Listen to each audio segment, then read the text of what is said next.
Breaking নন্দীগ্রামে ফের বোমা বিস্ফোরণ। বোমার আঘাতে আহত এক মহিলা নিয়ে আসা হলো তমলুক মেডিকেল কলেজে।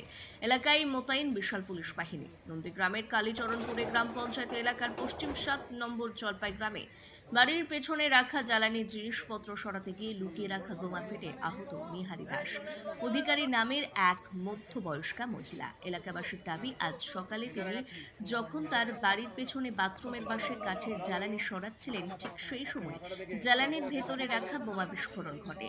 বিস্ফোরণের ফলে তিনি আহত হন। জানা গেছে তার একটি হাতে বোমার আঘাত লেগেছে। ঘটনার স্থলে পড়ে রয়েছে চাপ চাপ রক্তের দাগ। এই বোমা বিস্ফোরণের পরে এলাকায় যথেষ্ট উত্তেজনা রয়েছে। বোমা বিস্ফোরণকে ঘিরে নন্দীগ্রামে শুরু হয়েছে রাজনৈতিক চাপানোতর। ঘটনাস্থলে চিরুনি তল্লাশি করে দেখছে পুলিশ সেই স্থানে আর কোনো তাজা বোমা বা অন্য কিছু পড়ে আছে কিনা।